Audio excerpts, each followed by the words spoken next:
51 லட்சம் பேரை எடுத்தெடுப்புல நீக்குவாங்களாம். அதை பார்த்துக்கிட்டு இந்த மக்கள் பிரதிநிதிகளாக சும்மா இந்த 51 லட்சம் ஓட்டு போட்டு தானே நீ வந்து ஆட்சியில் இருக்க. நிதிஷ்குமார் கூட்டணி ஆட்சி, நீங்க பாஜக அங்க இருக்கிற ஆட்சியும் இந்த 51 லட்சம் பேரும் ஏற்கனவே வாக்கு போட்டவங்க தானே. அதே போல உனக்கு நாடாளுமன்ற தேர்தலில் இவங்கெல்லாம் வாக்கு போட்டு நீ இருக்க.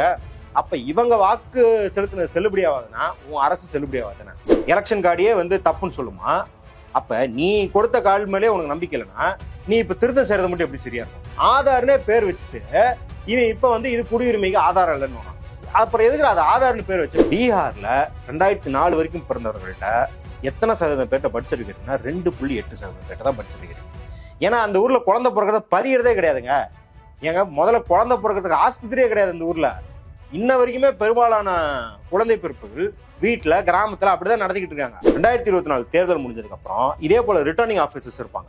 ஒவ்வொரு பூத்துக்கும் போய் அவங்க தான் கண்டக்ட் பண்ணிட்டு வருவாங்க எலெக்ஷன். அவர்களை பற்றிய தகவல் கொடுனா ஆர்டிஐ கேட்டபோது அவங்க யாருன்னே தெரியலங்குதுங்க தேர்தல் ஆணையம்.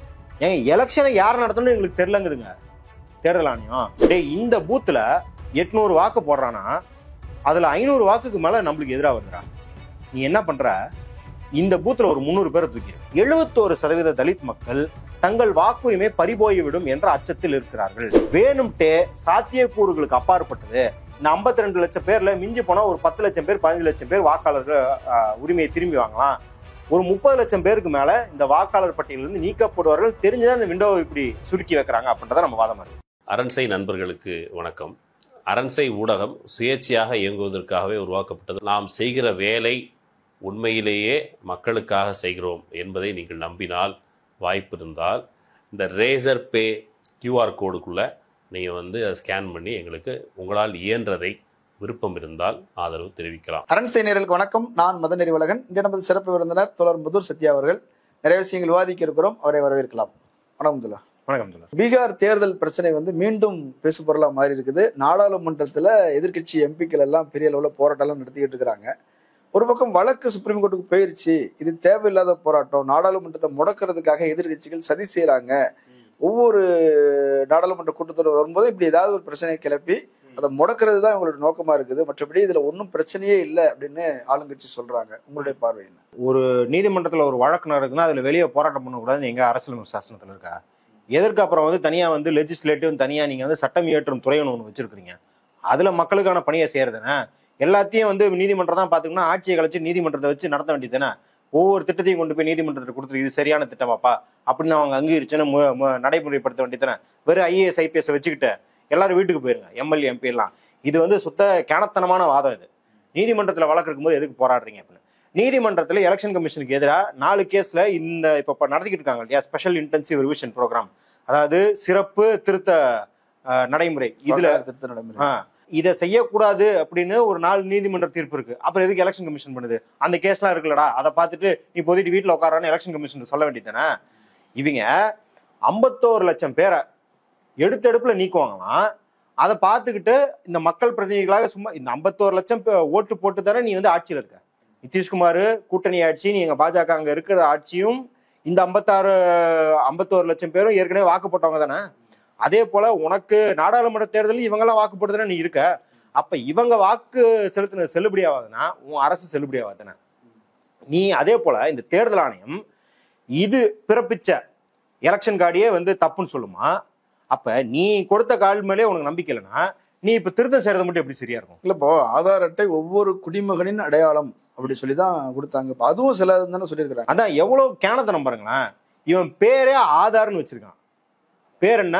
ஆதார் கார்டு. அதுக்கு எதுக்கு ஆதாரம்?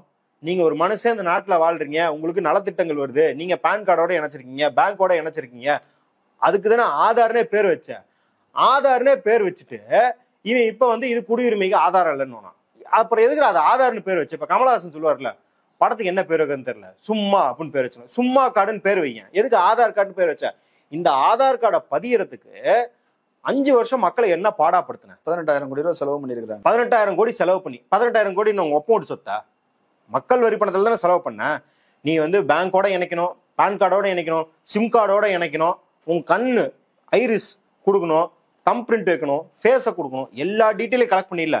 கலெக்ட் பண்ணது மட்டும் இல்லாம இதுக்கு எந்த செக்யூரிட்டியுமே உருவாக்காம 50 லட்சம் ஆதார் கார்டை வந்து டெலகிராம் ஆப்ல வித்துக்கிட்டு இருந்தாங்க. உள்ள போய் பார்த்தா கனிமொழி, கார்த்திக் சிதம்பரம் ஆதார் கார்டெல்லாம் வித்துக்கிட்டு இருந்தாங்க, விலைக்கு வித்துக்கிட்டு இருந்தாங்க. பேங்க்குக்கு அதுக்கு இதுக்கு எல்லாத்துக்கும் ஆதார் கார்டு. அதாவது பேங்க்னா நான் வந்து கட்டாயமா நீங்க பயன்படுத்துற பேங்க்னு இல்ல, இந்த ஆதார் டேட்டா எல்லாம் பேங்க்குகள், பிரைவேட் பேங்க்குகளுக்கும் மார்க்கெட்டிங் கம்பெனிகளுக்கும் இலவசமா விற்கப்படுதுன்னு குற்றச்சாட்டுலாம் எழுத அப்புறம் விசாரிச்சாங்கல்ல. இந்த அளவுக்கு ஜியோல ஆதார் வச்சுதானே இவ்வளோ பிரச்சனைகள் இருக்கு. இதையெல்லாம் தாண்டி மக்களை வற்புறுத்தி பண்ண வச்சுட்டு இன்னைக்கு ஆதார் செல்லுபடி ஆகாதுங்கிறான். ஏன்னு கேட்டா அதுல பிளேஸ் ஆஃப் பர்த் இல்ல. நான் வந்து பிளேஸ் ஆஃப் பர்த்தை வச்சு இவங்க பிறந்திருக்கானான்னு பாக்குறேன்னு சொல்லிருக்குது தேர்தல் ஆணையம். என்ன சொல்லுது? 1987க்கு முன்னாடி பிறந்தா உங்க பர்த் சர்டிபிகேட், 1987ல இருந்து 2004 வரைக்கும் பிறந்தா உங்க பர்த் சர்டிபிகேட், ஒரு பேரண்டோட பர்த் சர்டிபிகேட். 2004க்கு பின்னாடி பிறந்தா 2 பேரண்டோட பர்த் சர்டிபிகேட், உங்க பர்த் சர்டிபிகேட், மொத்தம் 3 பர்த் சர்டிபிகேட். பீகார்ல 2004 வரைக்கும் பிறந்தவர்கள்ட்ட எத்தனை சதவீதம் பேர்ட்ட பர்த் சர்டிபிகேட்னா 2.8% பேர்ட்ட தான் பர்த் சர்டிபிகேட். ஏன்னா அந்த ஊர்ல குழந்தை பிறக்கிறத பதிகிறதே கிடையாதுங்க. ஏங்க முதல்ல குழந்தை பிறக்கிறதுக்கு ஆஸ்பத்திரியே கிடையாது இந்த ஊர்ல. இன்ன வரைக்குமே பெரும்பாலான குழந்தை பிறப்புகள் வீட்டுல, கிராமத்துல அப்படிதான் நடத்திக்கிட்டு இருக்காங்க. அப்படி இருக்கும்போது அந்த மாநிலத்துல போயிட்டு நீங்க ஏழை எளிய மக்கள்கிட்ட இவ்வளோ டாக்குமெண்ட், 11 டாக்குமெண்ட், அதுல எங்க பாஸ்போர்ட்? ஏன்னா பீகார் மக்கள் வந்து டெய்லி எந்திரிச்சு நியூயார்க்கும் பாரிஸ்க்கும் போயிட்டு வராங்களா, பாஸ்போர்ட் வச்சுக்கிட்டு இருப்பாங்க. நான் பாம்பேல பிறந்த எனக்கே பர்த் சர்டிபிகேட் கிடையாது. பர்த் சர்டிபிகேட் கிடையாது. நீங்க உங்களுக்கே பர்த் சர்டிபிகேட் கிடையாதுன்னா உங்க 2 அப்பா அம்மாவுக்கும் பர்த் சர்டிபிகேட் கொண்டு வானா இது எவ்வளவு பெரிய துரோகம். இது என்ன சொல்றாங்க அப்படின்னா, பேசிக்கலி தேர்தல் ஆணையம் CANRC ஒத்திகை பார்க்கறதுக்கு குடியுரிமையை கேள்வி கேட்குது. இதற்கு எதிராக 4 வழக்குகள் சுப்ரீம் கோர்ட்ல ஏற்கனவே தீர்ப்பாயிருக்கு. Lal Babu Hussain versus election commission ஒரு வழக்கு. அந்த வழக்குல இந்த லால் பாபு ஹுசைன் ஒரு பேரை நீக்கிட்டாங்க அப்படின்றதுக்கு, வாக்காளர் உரிமையை நீக்கிட்டாங்க அப்படின்றதுனால சுப்ரீம் கோர்ட் வரைக்கும், ஒருத்தரை நீக்கிறதுக்கு சுப்ரீம் கோர்ட் வரைக்கும் வழக்கு போயிருக்கு.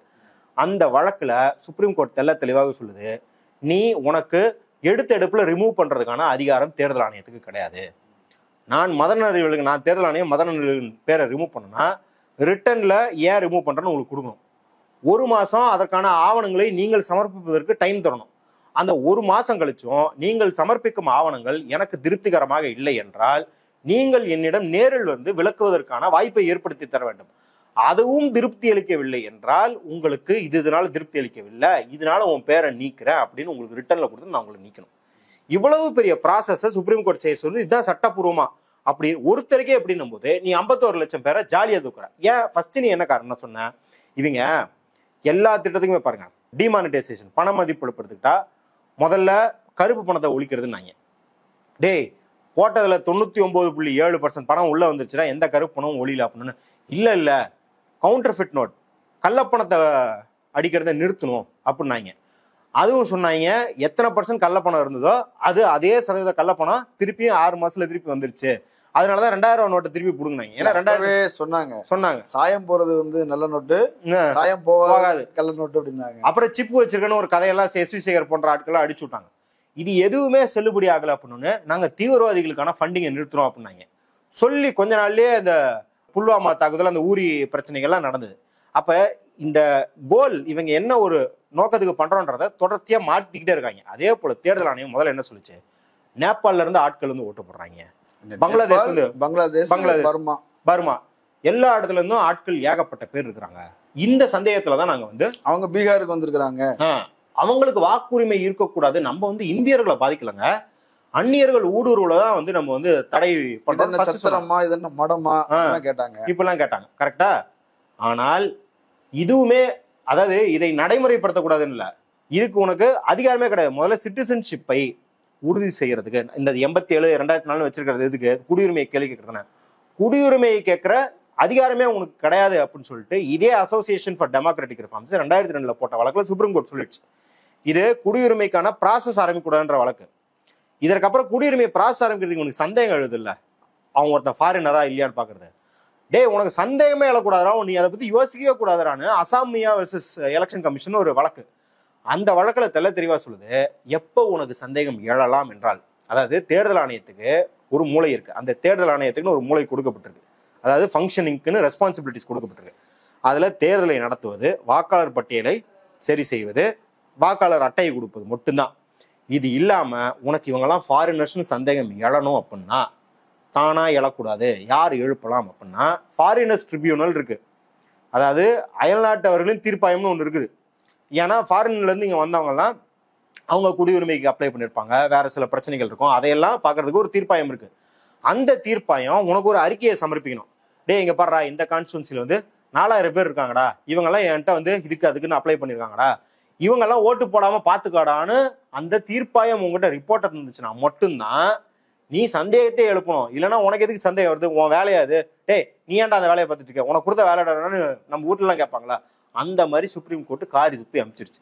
இதற்கு அப்புறமும் இன்னொரு வழக்குல ரொம்ப குறிப்பாக என்ன சொல்லிடுச்சுன்னா, இது எதை செய்வதா இருந்தாலும், நீ ஒரு ப்ராசஸை துவங்குறதா இருந்தாலும், அதுல மக்களை வெரிஃபை பண்றதா இருந்தாலும், அந்த வெரிஃபிகேஷனுக்கு அப்புறம் ரிமூவ் பண்றதா இருந்தாலும் எல்லாமே டியூ ப்ராசஸ் இருக்கணும். டியூ ப்ராசஸ்னா இப்ப நான் முன்னாடி சொன்ன மாதிரி லெட்டர் எழுதி கொடுக்கறதாகட்டும், அதே போல ரிட்ரஸல், அவங்க வந்து இது நீக்கிட்டாங்க அப்படின்னு சொன்னா அவங்க திரும்பி வந்து அதை வந்து கிளைம் பண்ணி அதை சரி செய்யறதுக்கான வழிகளை ஏற்படுத்தும் விதமாகத்தான் நீ செய்யணும் மொழிய. இப்படி ஜூன் 24 அறிவிப்பு கொடுத்துட்டு ஜூன் 25 ஆரம்பிச்சு ஒரு மாசத்துக்குள்ள சட்டுலாம் வந்து முடிச்சிடக்கூடாது. ஆனா அவங்க என்ன சொல்றாங்க, இப்ப 8 கோடி வாக்காளர்கள் இருக்கிறாங்க அப்படின்னாலும் கூட நாங்க எங்களுடைய அரசு ஊழியர்கள், ஆசிரியர்கள் இவங்களை வச்சு நாங்க வந்து ஒரு மாசம் வந்து நாங்க ப்ராசஸ் பண்ணி தான் வீடு வீடா போய் தான் நாங்க நீக்கணும்னு சொல்றாங்களே. வீட்டுக்கு போனோம், ஆள் இருக்கிறாங்கன்னு பாக்குறோம், இருக்கிறவங்கள எதுக்கிட்டோம், இல்லாதவங்கள கழிச்சிட்டோம் அப்படின்றாங்க. நம்ம அரசியலாம் விட்டுறோம், இது பாஜக சார்பு, காங்கிரஸ் சார்பு, இதெல்லாமே விட்டுறோம். ஒரு சும்மா ஒரு பேசிக் லாஜிக்ல பார்ப்போம்.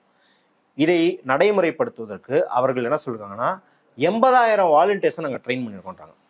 80,000 வாலண்டியர்ஸ்னா இந்த அந்த மாநிலம் முழுக்க நீங்க சொல்ற மாதிரி அவங்க டீச்சரா இருக்கலாம், கவர்மெண்ட் ஸ்டாஃபா இருக்கலாம், இல்லை வந்து ஏதாவது யூத் குரூப்பை சேர்ந்தவங்களா இருக்கலாம். 80,000 வாலண்டியர்ஸை இவங்க 11 டாக்குமெண்ட்டை சரி பார்ப்பதற்கும் இந்த என்ட்ரியை போடுறதுக்கு வெரிஃபிகேஷன் பண்றதுக்கு இவ்வளோ அதிகாரம் கொடுத்துருக்கீங்க, இவ்வளோ கடமை அவங்களுக்கு கொடுத்துருக்கீங்க. அவங்கள எத்தனை நாளில் ட்ரெயின் பண்ணிருக்காங்க தெரியுமா? 80,000 பேரை 3 நாளில் ட்ரெயின் பண்ணுறாங்க. நான் இதே சேனலில் பேசும்போதே முன்னாடியே சொன்னேன், 80,000 பேரை 3 நாளில் ட்ரெயின் பண்ணலான்னா ஏன் இன்னும் இந்தியா வல்லரசு ஆகாமல் இருக்குன்னு எனக்கு புரியல. நீங்கள் வந்து water department, electricity department, PWD department, army எல்லாத்தையும் 3 நாளில் 80,000 பேரை ட்ரைனிங் பண்ணி டப்புன்னு 2 வாரத்தில் இந்தியா வல்லரசு ஆக்கி விட்டலாமே. இதெல்லாம் எவனா நம்புற மாதிரி இருக்குதா? கேட்கறவங்க கேன கேப்பல் நீங்க ஒழுகுவாங்கல்ல, அந்த மாதிரி. சரி, அப்படின்னா வீடு விட எப்படி போனாங்கன்றதான் கேள்வி. ஏன் இப்ப நாம ஏன் இந்த சந்தேகத்தை எழுப்புறோம் அப்படின்னா, 2024 தேர்தல் முடிஞ்சதுக்கு அப்புறம் இதே போல ரிட்டர்னிங் ஆஃபீஸர்ஸ் இருப்பாங்க. ஒவ்வொரு பூத்துக்கும் போய் அவங்க தான் கண்டக்ட் பண்ணிட்டு வருவாங்க எலெக்ஷன். அவர்களை பற்றிய தகவல் கூடனா ஆர்டிஐ கேட்டபோது அவங்க யாருன்னே தெரிலங்குதுங்க தேர்தல் ஆணையம். ஏங்க எலெக்ஷனை யார் நடத்தணும்னு எங்களுக்கு தெரிலங்குதுங்க தேர்தல் ஆணையம். நாங்க பாட்டுக்கு வந்து எலெக்ஷன் நடத்தணும்னு சொன்னோம், 4 நாள் அவங்க டீ குடிச்சிருந்தாங்க, டீ டம்ளர் வச்சுட்டு வந்து எங்களுக்கு எலெக்ஷன் நடத்தி கொடுத்துட்டு போயிட்டாங்க. ஊர்லாம் சொல்லுவாங்க, ஏங்க உதவின்னு பண்றவங்கள்ட்ட நீங்க யாரு எந்த ஊர்னா கேட்க முடியுங்க அப்படிங்கிற மாதிரி தேர்தல் ஆணையம் ஒரு பதில் சொல்லுது. அப்ப உனக்கு யார் அந்த 80,000 வாலண்டியர்ஸ்ன்ற டேட்டாவும் இல்லை, அவங்க எப்படி எடுத்தாங்கன்னு உன்னால ப்ரூவ் பண்ண முடியல. ஆனா 51 லட்சம் பேரை ரிமூவ் பண்ணிட்டோம் அப்படிங்கிற. இப்ப இந்த 11 டாக்குமெண்ட் இருக்கு, இந்த 11 டாக்குமெண்ட்ல ஆதார் இல்ல, அதான் ஏற்கனவே நம்ம பார்த்தோம். ஆதார் இல்ல, ரேஷன் கார்டு இல்ல, எலெக்ஷன் ரேஷன் கார்டு இல்ல. ஏன்னா இதெல்லாம் 90% மக்கள் இருக்குது, ஆதார் 99% மக்கள் இருக்குது, ரேஷன் கார்டு குறைந்தது 75% மக்கள் இருக்குது. அதே போல வந்து எலெக்ஷன் கார்டு அப்படிங்கிறது வாக்காளர்கள் எல்லாத்தையுமே எலெக்ஷன் கார்டு இருக்கும். அப்ப இது இல்லாம வைக்கிற காரணம் என்ன அப்படின்னா, இது போன்ற லட்சக்கணக்கான மக்களை நீ நீக்கணும் அப்படின்னு தான் வைக்கிறிய. நீ இல்ல பாஸ்போர்ட் கேட்கறோம் அப்படின்னு சொல்றாங்க. அது மாதிரி மெட்ரிகுலேஷன் 1% பாஸ்போர்ட் பீகார் மக்கள்கிட்ட 1% பேர் தான் இருக்கு. மெட்ரிகுலேஷன் ஏங்க நீங்க ஸ்கூலே கட்டலங்க, அப்புறம் எப்படிங்க மெட்ரிகுலேஷன் சர்டிபிகேட் கேட்பீங்க? முதல்ல அவன் படிக்கணும். அதாவது அந்த ஊர்ல கல்வியை வழங்க அரசு ஏற்பாடுகளை செய்யவில்லை என்றுதான் அங்கிருந்து அந்த மாநிலத்திலிருந்து, அதாவது இந்தியாவிலேயே ஒரு மாநிலத்திலிருந்து அதிக மக்கள் புலம்பெயர்ந்து வேறு வேறு மாநிலங்களில் வேலை பார்க்குறாங்கன்னா அது பீகார் மாநிலத்தில் தான். இப்போ சரி அங்கெல்லாம் விட்டுருங்க, அவங்கள உள்ள இருக்கவங்களாம் விட்டுருங்க, வெளியே இருக்கவங்க என்ன பண்ணுவாங்க? பஞ்சாப்ல வேலை பார்க்குறாங்க, மகாராஷ்டிரா, இங்கே ராமநாதபுரம், கன்னியாகுமரி வரைக்கும் வேலை பார்க்குறாங்க. ஆனா அவங்க சொல்றாங்களே, நாங்க ஆங்கில பத்திரிகையிலும் தமிழ் பத்திரிகையிலும் விளம்பரம் கொடுத்தோம்னு சொல்றாங்க. ஆமா, டெய்லி எந்திரிச்சு ஹிந்து பேப்பர் படிச்சுட்டு இருக்காரு. இப்போ நம்ம ஏரியாவில் வந்து கன்ஸ்ட்ரக்ஷன் வேலை பார்க்குறவர் டெய்லி காலையில் இருந்து இந்தியன் எக்ஸ்பிரஸ்லாம் படிச்சுக்கிட்டு இருப்பாரு. முதல்ல அவங்களெல்லாம் ரீச் அவுட் பண்றதுக்கு உங்களுக்கு ஃபெசிலிட்டி இருக்குதா? கொரோனா காலத்துல லட்சக்கணக்கான தொழிலாளர்கள் ஆயிரக்கணக்கான மைல்கள் நடந்து அவங்கவுங்க வீட்டுக்கு போன போதே இந்திய அரசாங்கம் என்ன சொல்லுச்சுன்னா, அவங்கள பத்தி எந்த டேட்டாவும் கிடையாது, யார் எங்க போனான்னு எங்களுக்கு தெரியாது, எத்தனை பேர் செத்து போனாங்கன்னு தெரியாதுங்குதுங்க. இதை வச்சுக்கிட்டு குறிப்பாக எலெக்ஷன், அதாவது நீதிமன்றம் என்ன கேள்வி கேட்குது? எல்லா நீதிமன்றத்துல வழக்கு நீதிமன்றம் வந்து காரி துப்பு இருக்கு. என்ன கேட்குது? 4 வருஷம் என்னடா கிழிச்சன்னு கேட்குது. ஏன் பீகார் எலெக்ஷன் நடக்க போகுதுன்னு தெரியுது. 4 வருஷம் ஆச்சு கடைசி பீகார் எலெக்ஷன் இருந்து. அப்ப இது வரைக்கும் இந்த 51 லட்சம் பேருக்கு என்ன பண்ணி இப்ப தான் கண்டுபிடிப்பியா? ஏன் எலெக்ஷன் ஒட்டி 3 மாசம் பண்ண அப்படின்ற கேள்விக்கு கோபால் சங்கர் நாராயணன் ஒரு அருமையான பதில் சொல்றாரு. அந்த பதில் வந்து நம்மளுக்குலாம் ரொம்ப ஐ ஓப்பனிங்கா இருக்குது, கண் திறப்பா இருக்குது. என்ன அப்படின்னா ஜூன் எண்டு ஜூலை ஆரம்பத்துல தான் பீகார் விவசாய தொழிலாளர்கள் எல்லா மாநிலத்துக்கும் போய், முக்கியமாக பஞ்சாப் போன்ற மாநிலங்களுக்கு போய் பயிரிடுவதுக்கு போவாங்க. அப்ப அந்த நேரம் பார்த்து வச்சாதான் இந்த புலம்பெயர் தொழிலாளர்கள் எல்லாத்தையும் ஒட்டுமொத்தமா நீக்க முடியும் தான் எலெக்ஷன் கமிஷன் இந்த வேலை பண்ணது அவர் குற்றச்சாட்டை நீதிமன்றத்தில் வைக்கிறாரு. இப்ப அதற்கு எந்த பதிலும் கிடையாது. அந்த பதில் கொடுக்கறதுக்கு தான் 28ஆம் தேதி வரைக்கும் டைம் இருக்கு. நீதிமன்றம் என்ன சொல்லிருக்கு அப்படின்னா, ப்ராசஸ் ஆரம்பிச்சிங்க, முடிச்சதுக்கு அப்புறம் வெரிஃபை பண்ணிக்கோ தான் சொல்லுது இல்லையா. உங்க ப்ராசஸ் சரியில்லை நீதிமன்றம் சொல்லல. இந்த வடதுசாரி ஆதரவாளர்கள் வந்து துபாக்கூர் பசங்க எல்லாருமே நீதிமன்றம் வந்து எலெக்ஷன் கமிஷன் நடத்திட்டுப்பான்னு சொல்லிட்டாங்க அப்படிங்கிற மாதிரியான ஒரு பிம்பத்தை கிரியேட் பண்ணிக்கிட்டே இருக்காங்க. இல்ல, ஆனா இன்னும் சொல்றாங்க இல்லையா, இப்ப 18 லட்சம் பேர் இறந்து போனதை நாங்க கண்டுபிடிச்சிருக்கிறோம், 26 லட்சம் பேர் வந்து இடம்பெயர்ந்ததை நாங்க கண்டுபிடிச்சிருக்கிறோம், 7 லட்சம் பேர் போலி வாக்காளர்கள் கண்டுபிடிச்சிருக்கோம்னு சொல்றாங்களே. அதான் ஒரு ஒன்றிய அரசாங்கத்துக்கே இந்த டேட்டாவெல்லாம் கண்டுபிடிக்க முடியல. ஆனா எலெக்ஷன் கமிஷன் ஒரு வாரத்துக்குள்ள இதெல்லாம் கண்டுபிடிச்சிருச்சு அப்படின்னு சொல்றாங்க. இது எவ்வளவு பெரிய நகைப்பா இருக்குன்னா, இந்த 18 லட்சம் பேர் இறந்து போனாங்கன்னு சொல்றாங்க இல்லையா, இது அனுமானம். இத்தனை பேர் இறந்திருக்க கூடும்னு அவங்க ஒரு கணிக்கிறாங்க. இது வந்து மார்க்சியம் படிச்சவங்களுக்கு, இடதுசாரி வரலாறு படிச்சவங்களுக்கு நல்லா தெரியும். மாவோ வந்து பெரும் பாய்ச்சலின் போது 3 கோடி பேரை கொண்டாருன்னு சொல்லுவாங்க. 3 கோடி பேர் சைனால இறந்துட்டாங்க, அவர் மாணவ தான் கொன்னாருன்னு சொல்லுவாங்க. அதுக்கு கணக்கு எங்கடான்னு இந்த முதலாளித்துவ அறிஞர்கள் கேட்டீங்கன்னா, கொன்னதுக்கு ஆதாரம் தர மாட்டாங்க. என்ன பண்ணுவாங்க அப்படின்னா, பாருங்க, குழந்தை பிறக்கும் விகிதம் வந்து இவ்வளவா இருந்துச்சு. அதன் அடிப்படையில பார்த்தா சைனால வந்து இந்த காலகட்டத்தில் வந்து 70 கோடி மக்கள் இருந்திருக்கணும். ஆனா 67 கோடி மக்கள் தான் இருக்கிறாங்க. அப்படின்னா அந்த 3 கோடி வித்தியாசம் என்ன? மாவோ கொண்டு விட்டாரு. இதைத்தான் பல வருஷமா வந்து ஹிட்லரை விட கொடூரமானவர் மாவோன்னு பிரச்சாரம் பண்ணிக்கிட்டு இருந்தாங்கன்னு நம்ம எல்லாத்துக்கும் தெரியும். அதே போலதான் நீ பாட்டுக்கு ஒரு அனுமானத்துல 18 லட்சம் பேர் இறந்து போயிருக்காங்க, 26 லட்சம் பேர் வந்து புலம்பெயர்ந்திருக்காங்க. எங்க இதுக்கெல்லாம் டீட்டெயில், எங்க இதுக்கெல்லாம் ப்ரூஃப்? இதெல்லாம் வச்சுக்கிட்டு இவ்வளவு நாள் என்ன பண்ண? இப்ப ரிவிஷன் ஆரம்பிச்சதா சொல்லுவியா? ரிவிஷன் ஆரம்பிக்கிறதுக்கு முன்னாடி இந்த நோட்டிபிகேஷன் விட்டுட்டு நீ எல்லாம் டாக்குமெண்ட் ரெடியா வச்சிருப்பா, ரிவிஷன் டைம்ல இதெல்லாம் சரி பண்ணிக்கலாம். இந்த 18 லட்சம் பேர்ல ஒரு 5 லட்சம் பேர் உயிரோட தான் இருக்கிற அப்படின்னா வந்து சொல்லுப்பான்னு தானே சொல்லணும். நீ ஆரம்பிச்சு 25 நாள் கழிச்சு 18 லட்சம் பேர் செத்து போயிட்டா அப்படின்னா, திடீர்னு வந்து மதுரை சத்தியா செத்துருக்க கூடும் அப்படின்னு அவன் என் வாக்குரிமையை நீக்கிட்டான் அப்படின்னா, நான் எங்க போய் முறையிடுவேன்? எங்க போய் என் வாக்குரிமையை மீட்டெடுப்பேன்? இன்னொரு கேள்வி ரொம்ப முக்கியமானது.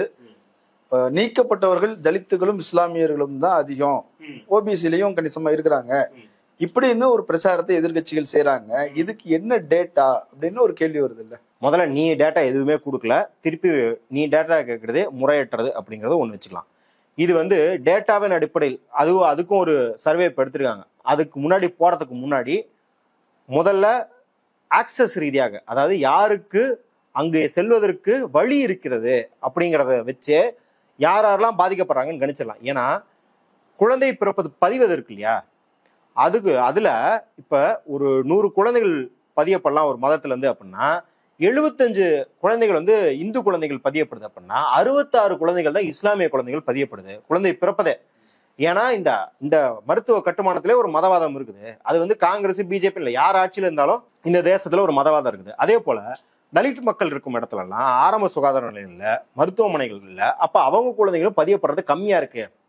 இதன் அடிப்படையில தான் தலித் மக்களும் இஸ்லாமிய மக்களும் பாதிக்கப்படுவாங்கன்னு சொல்றது. அதாவது டேட்டாக்கெல்லாம் போறதுக்கு முன்னாடி. அதற்கு பிறகு இந்த டேட்டான்னு சொல்றாங்க இல்லையா, அது நேஷனல் ஃபேமிலி ஹெல்த் சர்வே டேட்டாலாம் இருக்குது. எந்தெந்த மக்கள்லாம் இந்த குழந்தை பிறப்பது பதிவதாகட்டும் இல்ல வேற மெட்ரிகுலேஷன் சர்டிபிகேட், பர்த் சர்டிபிகேட்லாம் யார்கிட்ட இருக்கு அப்படின்னு பார்த்தா, அதுலயுமே உங்களுக்கு எஸ்சி ஸ்கெடியூல் காஸ்ட் பட்டியல் சாதியை சேர்ந்த மக்களிடம் பர்த் சர்டிபிகேட் கம்மியாக இருக்குதுன்னு டேட்டா இருக்குது.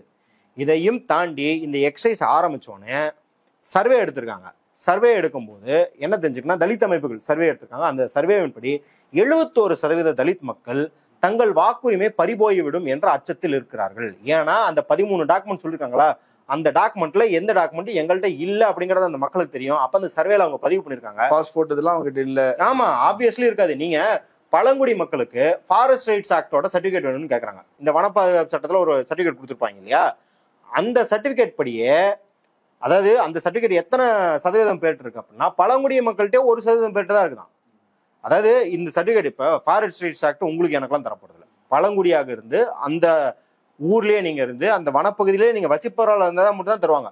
அவங்களுக்கே அப்ளிகபிள் ஆகிற சர்டிபிகேட் அவங்கள்ட்ட 1% பேர்ட்டு தான் இருக்கு அப்படின்னா, எப்படியான ஒரு டாக்குமெண்ட் டெபிசிட் ஸ்டேட்னு சொல்றாங்க. அதாவது பீகாரை ஆவணங்களற்ற மாநிலம் சொல்றாங்க.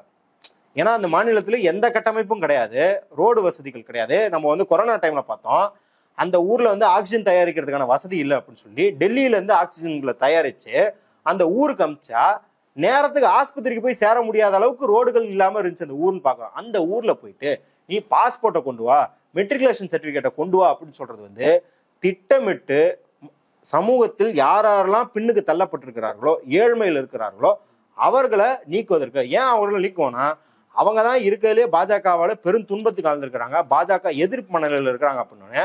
நீ ஏன் எதிர்ப்பு மனநிலையில் இருந்தா நீ ஓட்டே போடாதா? நேற்று விவாதத்திலே ஒருத்தர் சொல்றாரு, உங்களுக்கு தேர்தல் ஆணையத்து மீது நம்பிக்கை இல்லைன்னா தேர்தலை புறக்கணிச்சிட்டு போங்க அப்படின்றாரு. அப்ப அந்த மனநிலை தான் தேர்தல் ஆணையமும் செயல்பட்டுக்கிட்டு இருக்கு அப்படின்றத நம்ம பாக்குறோம். பொன்ராஜ் வந்து ஒண்ணு சொல்றாரு, அப்துல் கலாமுடைய ஆலோசகர். அவர் வந்து என்ன சொல்றாரு அப்படின்னா, ஒரு ஆபீஸ் ஒண்ணு போட்டுக்கிறாங்க, அங்க இருந்து போன் பண்ணி கேக்குறாங்க, பேசுறாங்க, இதுதான் இவங்க செட்டப், நடைமுறைக்கே அவங்க போகல அப்படின்றத ஒண்ணு சொல்றாங்க. இன்னொன்னு, அவங்க அந்த டேட்டாவை எடுத்து வச்சுட்டு, எலெக்ஷன் டேட்டா எடுத்து வச்சுட்டா இது என்னென்ன தெருன்றது அவங்களுக்கு தெரியுது, இந்தந்த தெருகள்ல தான் அவங்க நீக்கி இருக்கிறாங்க, அவங்களால வந்து அது பொதுவா அப்படிலாம் இல்ல, ரொம்ப ஓப்பனா இருக்குது, பேருக்கு பின்னாடியே எல்லாருக்கும் சாதி இருக்குது, ஈஸியா அதை பண்ணிருக்கிறாங்க அப்படின்ற மாதிரி சொல்றாரு. அது சாத்தியம் இருக்குதுன்னு நினைக்கிறீங்க? கண்டிப்பாக சாத்தியம் இருக்குது. ஏன்னா நீங்க ஒரு சென்சஸ் டேட்டா எடுக்கிறது பாருங்க, இல்ல ஒரு சாதாரணமான சர்வே எடுக்கிறதே பாருங்க, ஒரு மாசத்துல எல்லாம் 8 கோடி பேருக்குலாம் எதுவும் பண்ண முடியாது. சர்வே 2 வருஷம் சர்வே எல்லாம் 8 கோடி பேர் எடுக்க மாட்டாங்க. 8 கோடி பேருக்கு ஒரு சாம்பிளாக ஒரு 1 லட்சம் பேர்ட்டு எடுப்பாங்க. அந்த 1 லட்சம் பேருக்கு அவங்க மாச கணக்குல எடுத்துப்பாங்க. அப்படின்னும் போது 8.5 கோடி பேரை நாங்க வீட்டுல போய் சந்திச்சோம் அப்படிங்கறதெல்லாம் நம்ம என்ன சொல்றோம்னா, நீ வீட்டுல போய் 11 டாக்குமெண்ட் வாங்க வேணாம், நீ கின்னஸ் வேர்ல்டு ரெக்கார்டு அதை பதிவு பண்ணுவாங்கல்ல, அந்த அத்தாரிட்டி எல்லாம் கூட்டு வந்து 80,000 பேரை எல்லா வீட்டு வாசல் 8 கோடி வீட்டு வாசல போய் ஒரு மாசத்துல தொட்டுட்டு வா அப்படின்னு சொல்லு. அந்த ரெக்கார்டே பண்ண முடியாதுங்க, அதுவே சாத்தியம் இல்லை அப்படின்றது நம்ம எல்லாருக்குமே தெரியும். அதை தான் திருப்பி திருப்பி கேட்கிறோம். ஏன்னா 2024 தேர்தல் முடிஞ்சோடனே தீசா சத்துல்வாத் அவர்களின் அமைப்பு, இந்த centre for peace and justice, அவங்க ஓட் ஃபார் டெமோக்ரஸின்ற ஒரு ரிப்போர்ட் ரிலீஸ் பண்ணாங்க. அந்த ரிப்போர்ட்லேயே பார்த்தீங்கன்னா என்ன சொல்லுதுன்னா, 77 தொகுதிகளில் பாஜக வெற்றி பெற்றதுக்கான காரணம் இவங்க கள்ள ஓட்டு, கில்ல ஓட்டு, இவிஎம் மிஷினை டார்கெட் பண்ண அப்படிலாம் சொல்ல, ஒரே ஒரு தரவை சொல்றாங்க. 1 மணி நேரத்துக்குள்ள ஒரு கான்ஸ்டியூன்சில திடீர்னு லட்சக்கணக்கான வாக்கு பதிவாயிருக்கு. அது எப்படி பதிவாகும்? அவங்க எப்படி பதிவாகும்னா, அரசியல் சாத்தியக்கூறு கேட்கல, உன்கிட்ட பெட்டியை நான் தந்துட்டேன், நீ வச்சு அழுத்திக்கிட்டே இரு, 1 மணி நேரத்துல 1 லட்சம் வாக்கு பதிவாதா இல்லையான்னு பாக்கலாமா? அப்ப பிசிக்கலாவே சாத்தியம் இல்லை அப்படிங்கறதா நம்ம சொல்ற மொழிய, இவங்க உடனே வந்து நாங்க போல, நீ பாத்தியா, டே நீ போனன்றதுக்கு முதல்ல ஆதாரம் கொடுறா. இது எப்படின்னா, கடவுள் இருக்காரு அப்படின்னா கடவுள் இருக்காருன்றதுக்கு வந்து நீ ஆதாரம் கொடுறா, கடவுள் இல்லைங்கிறதுக்கு நீ என்ன ஆதாரம் தராங்கன்னு கேட்கற மாதிரி இருக்கு. அப்ப நீ தான் முதல்ல ப்ரூவ் பண்ணும். நீ எதுக்காவது டேட்டா, இந்த 26 லட்சம் பேரு, 18 லட்சம் பேரு, 51 லட்சம் பேரு எதுக்குமே டேட்டா தரல. இப்ப பொன்ராஜ் அவர்கள் ரொம்ப நியாயமான கேள்விதான் கேட்கிறாரு. இப்படி எப்படி ஏன் ரிமூவ் பண்ணுவாங்க அப்படின்னா, ஒரு ஜென்ரலாக இப்ப வந்து அதிமுகவோ திமுகவோ போட்டி போடுது, அவர்களுக்கு எதிரான வாக்குகள் வந்து பட்டியல்ல இருந்து நீக்கணும். ஏன்னா பட்டியல்ல இருந்து நீக்கிறதுங்கிறது காலகாலமா நடந்துகிட்டு இருக்கதான். என்ன பண்ணுவாங்கன்னா, இப்ப போயிட்டு ஒவ்வொரு வாக்காளரா நீக்கிட்டு இருக்க மாட்டாங்க. டேய், இந்த பூத்துல 800 வாக்கு போடுறானா அதுல 500 வாக்குக்கு மேல நம்மளுக்கு எதிராக வருதுடா, நீ என்ன பண்ற, இந்த பூத்துல ஒரு 300 பேரை தூக்கிடு. கண்டிப்பாக பாதிக்கு மேல நம்ம எதிர்ப்பாளனா இருப்பான், நம்மால் கொஞ்சம் பேர் இருப்பான். நீ என்ன பண்ணு, நம்மால் நீக்கிறல்ல, அவனுக்கு இந்த பஜ்ரங் தள், RSS, VHP இவனுங்களாம் இருக்கானுங்களா, இவனுங்களை வச்சு திருப்பி சர்டிபிகேட் எல்லாம் கொடுத்து வாங்கிடு. இந்த 200 பேருக்கு எவன் வந்து காப்பாத்துவான்? அவனுக்கு வாக்கு எல்லாம் போட்டோம். அப்ப இந்த ரிமூவல்ங்கிறது எப்பயுமே எப்படி பண்ணுவாங்கன்னா, டார்கெட்டட் அப்படிங்கிறது அது ஏரியாவை குறித்து, ஒவ்வொரு நபரை குறித்து இல்ல. ஒரு தலித் மக்கள் வாழும் பகுதி, இஸ்லாமிய மக்கள் வாழும் பகுதி அப்படின்னா அங்க வந்து ரேண்டமா ஒரு 200 பேரை தூக்கு, நம்மளுக்கு லாபம் தானே அப்படின்னு. இது நம்ம வந்து சும்மா வெத்து வெட்டுக்கு சொல்றது இல்ல. 2019 தேர்தல் முடிஞ்சோடனே இங்கே கன்னியாகுமரியில 50,000 பேரை தூக்குனாங்க. 2019 தேர்தல் முடிஞ்சோடனே அசோகா யூனிவர்சிட்டியில சத்யசாச்சி தாஸ்ன்னு சொல்ற ஒரு ப்ரொஃபசர் வந்து ஒரு பேப்பர் எழுதினார். அந்த பேப்பர்ல என்ன சொல்றாரு அப்படின்னா, அவரு பல தொகுதிகளில் பிஜேபியும் காங்கிரஸும் நேரடியாக மோதி கொண்ட தொகுதிகள் எதுன்னு பாக்குறாரு. அதுல வந்து கணிசமான அளவுல தான் பிஜேபி ஜெயிச்சிருக்கு.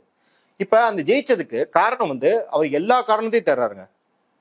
அதிகமா காசு ஸ்பெண்ட் பண்ணிருக்காங்களா, அதிகமா டோர் டு டோர் கேம்பெயின்ஸ் பண்ணிருக்காங்களா, மக்களுக்கு என்னென்ன கோரிக்கை இருந்து அதிர்ச்சி இருக்கு, எல்லாத்தையும் ஆராய்ஞ்சிட்டு என்ன சொல்றாரு, இது எதுவுமே காரணம் கிடையாது. ஏன்னா எல்லாத்துலயுமே ஓரளவுக்கு 2019 பண்ண சில, அதாவது இந்த மத்திய பிரதேஷ் இந்த மாதிரி இடங்கள்ல வந்து ஈக்குவலாகவே இருந்திருக்குது. அப்படி இருந்தும் காங்கிரஸ் தோத்ததுக்கு காரணம் என்னன்னு பார்த்தா, ஒரு குறிப்பிட்ட சதவீதம் இஸ்லாமிய வாக்காளர்களை பட்டியல இருந்து நீக்கிருக்காங்க.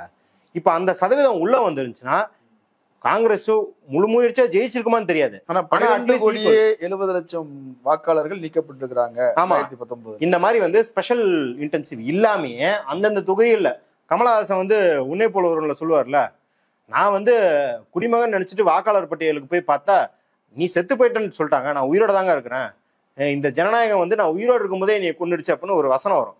அந்த மாதிரி 12 கோடி வாக்காளர்களை வந்து 2019 நீக்கியிருக்கிறாங்க.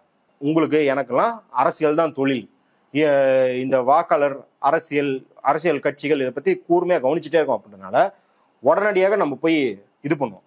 ஆனா இன்னைக்கு மும்பையில வந்து ஒரு ஹோட்டல்ல கிளீனரா வேலை பார்த்துட்டு இருக்காரு ஒரு. அவருக்கு பீகார்ல வந்து நீங்க வந்து தர்பங்கான்ற டிஸ்ட்ரிக்ட்ல வந்து வாக்காளரை உரிமையை தூக்கிடுறீங்க. அவர் வந்து 15 நாள் லீவ் போட்டுட்டு வந்து எல்லா டாக்குமெண்ட்டும் எடுத்துட்டு வந்து ஆபீஸ் வாசல்லே உட்காந்து வாக்காளர் உரிமை வாங்கிட்டு போவாரா?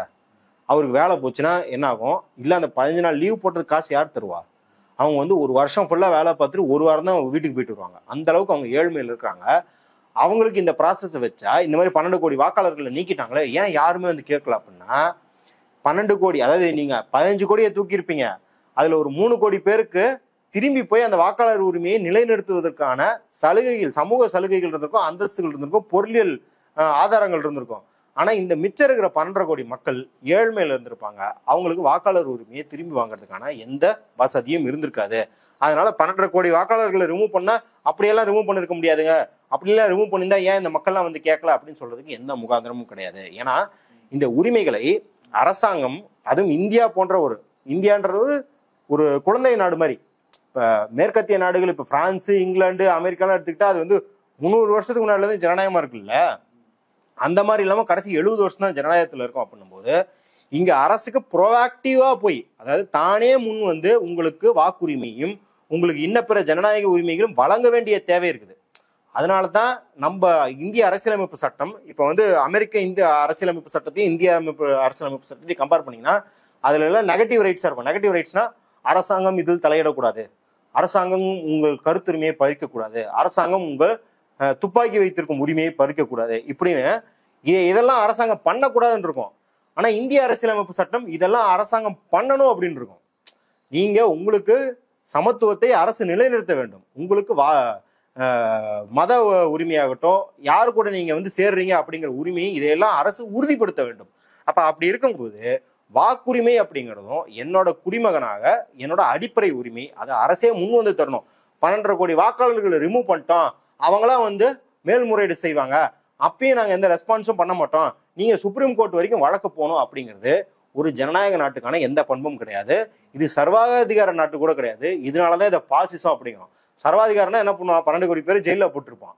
ஆனா நீ என்ன பண்ற? 12 கோடி மக்களை நிர்கதியாக்கி அவங்க வாக்குரிமையை தூக்கி அதுல இருந்து அவங்க குடியுரிமையை தூக்கி அவர்களை 2ஆம் தர குடிமக்களாக்குற.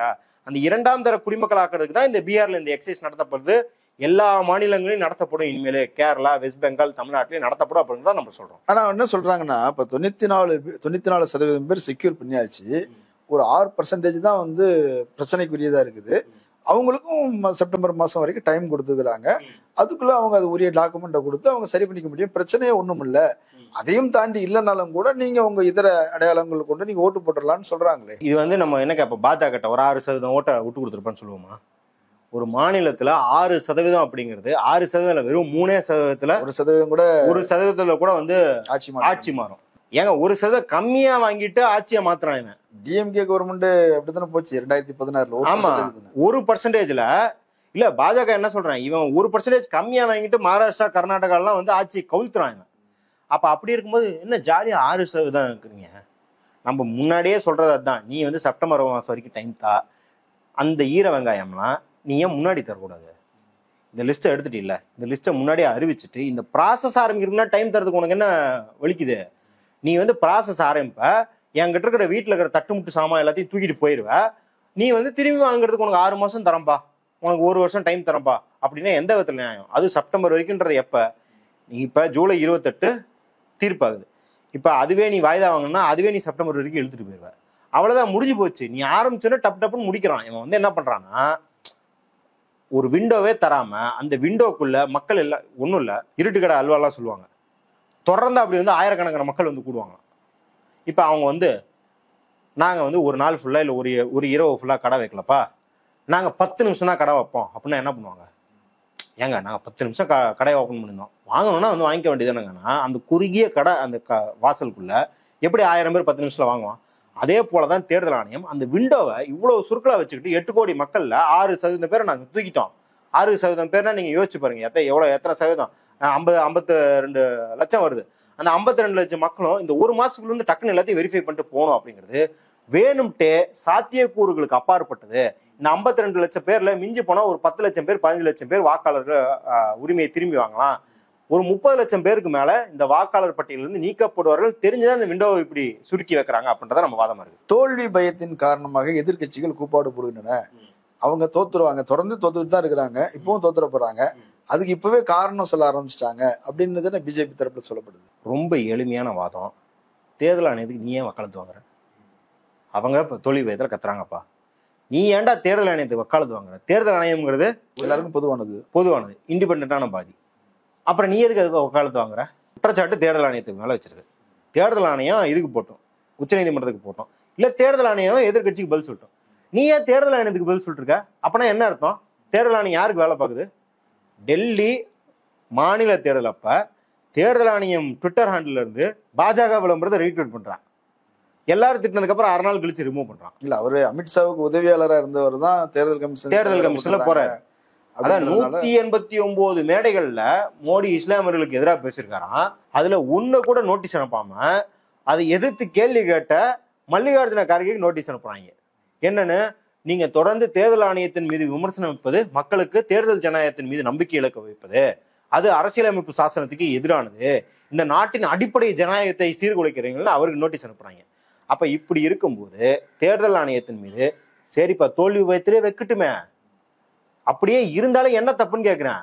சரி வைக்கட்டும், அந்த குற்றச்சாட்டை நிரூபி, தப்பு இல்ல நாங்க குற்றம் பண்ணல நிரூபினா நான் வந்து தேர்தல் ஆணையத்தை சொல்றேன். பாஜக வந்து பரிந்துரை தேர்தல் ஆணையத்துக்கு, ஏன்னா பாஜகவோட ஒரு விங்கு மாதிரி இருக்குது. அதாவது இளைஞர் அணி, மகளிர் அணி, தேர்தல் அணி, தேர்தல் அணிக்கு பேரு தேர்தல் ஆணையம்னு வச்சிருக்கோம் அப்படின்னு வச்சுக்கல. உன் அணியான தேர்தல் ஆணையத்தை நிரூபிக்க சொல்லு. இப்ப சும்மா எதுக்கு எடுத்தாலும் மணிப்பூர் விஷயத்துக்கு வந்து பேசு அப்படின்னு கேட்டா 3 மணி நேரம் பேசுறாரு மோடி, 2.5 மணி நேரம் பேசுறாரு.